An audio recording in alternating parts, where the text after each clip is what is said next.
ঘরের মাঠে আগামী বছরের ফেব্রুয়ারিতে শুরু হতে যাওয়া টি-টোয়েন্টি বিশ্বকাপের জন্য ১৫ সদস্যের দল ঘোষণা করল ভারতীয় ক্রিকেট বোর্ড বিসিসিআই।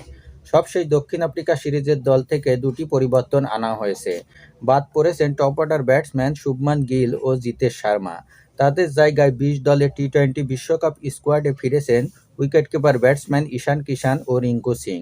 নিউজিল্যান্ডের বিপক্ষে আগামী ২১শে জানুয়ারি থেকে শুরু হতে যাওয়া ৫ ম্যাচের টি-টোয়েন্টি সিরিজেও এই স্কোয়াড নিয়েই খেলবে ভারতীয় ক্রিকেট দল।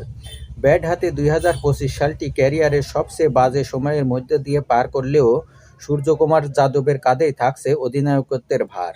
তার ডেপুটি হিসাবে দায়িত্ব পেয়েছেন বামহাতি স্পিনিং অলরাউন্ডার অক্ষর প্যাটেল। ২০২৩ সালের নভেম্বরে অস্ট্রেলিয়ার বিপক্ষে ঘরের মাঠে সিরিজের পর আর জাতীয় দলে খেলা হয়নি ঈশান কিষানের। সদ্য সমাপ্ত সৈয়দ মুশতাক আলী ট্রফিতে আলো ছড়িয়ে প্রায় আড়াই বছর পর দলে ফিরলেন ২৭ বছর বয়সী এই উইকেটকিপার ব্যাটসম্যান। আইপিএলের পর ভারতের সবচেয়ে বড় T twenty tournament Syed Mushtaq Ali trophy. Ishan কিষানের নেতৃত্বে এবার এই টুর্নামেন্টে প্রথমবারের মতো চ্যাম্পিয়ন হয়েছে ঝাড়খণ্ড, যেখানে সামনে থেকে নেতৃত্ব দিয়েছেন অধিনায়ক ঈশান কিষান। ফাইনাল ম্যাচে সেঞ্চুরি সহ ১০ ইনিংসে ২ সেঞ্চুরি ২50-তে করেছেন টুর্নামেন্টের সর্বোচ্চ ৫১৭ রান। তার এমন পারফরম্যান্সের সুবাদে তাকে টি-টোয়েন্টি বিশ্বকাপের দলে ফিরিয়েছেন নির্বাচকরা।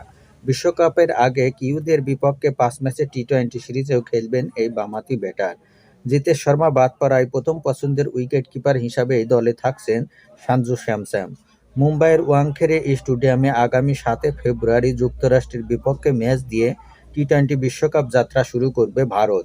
এ গ্রুপে তাদের অন্য ৩ প্রতিপক্ষ নামিবিয়া, নেদারল্যান্ড ও চিরপ্রতিদ্বন্দ্বী পাকিস্তান।